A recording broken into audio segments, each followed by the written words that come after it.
పరిత్రాణాయ సాధూనాం వినాశాయ చ దుష్కృతాం ధర్మ సంస్థాపనార్థాయ సంభవామి యుగే యుగే. అందరికీ నమస్కారం.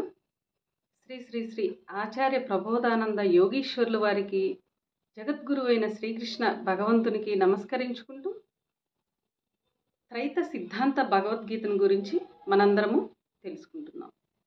ఈ త్రైత సిద్ధాంత భగవద్గీతలో మాత్రమే 3 ఆత్మల జ్ఞానము అనగా పరమాత్మ, ఆత్మ, జీవాత్మ అను 3 ఆత్మల సంపూర్ణ జ్ఞానము ఈ త్రైత సిద్ధాంత భగవద్గీతలోనే స్వామివారు తెలియచేశారు.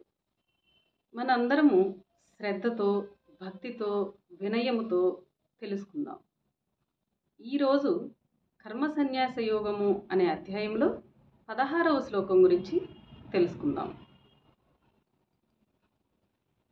జ్ఞానేన తు తదజ్ఞానం ఏషాం నాసితమాత్మనః తేషామాదిత్యవజ్ఞానం ప్రకాశయతి తత్పరం.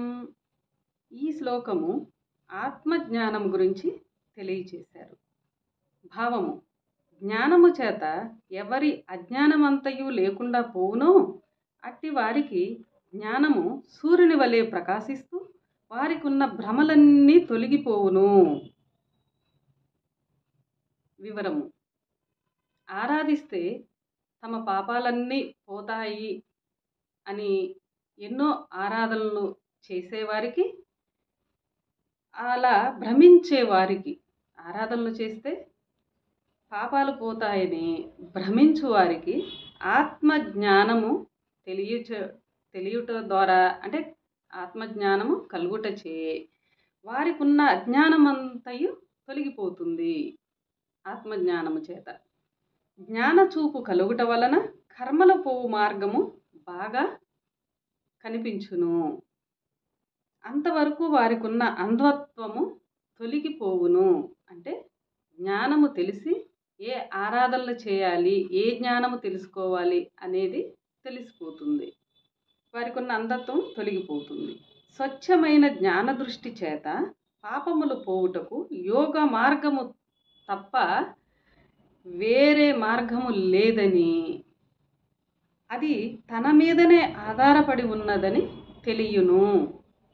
ఇక్కడ ఏం చెప్పారంటే, స్వచ్ఛమైన జ్ఞాన దృష్టి చేత పాపములు పోవుటకు యోగ మార్గము తప్ప వేరే మార్గము లేదని, అది తన మీదనే ఆధారపడి ఉన్నదని ఆత్మజ్ఞానం ద్వారా తెలియను. తెలిసిన తర్వాత యోగ మార్గమున ప్రయాణించుటకు ప్రయత్నించును.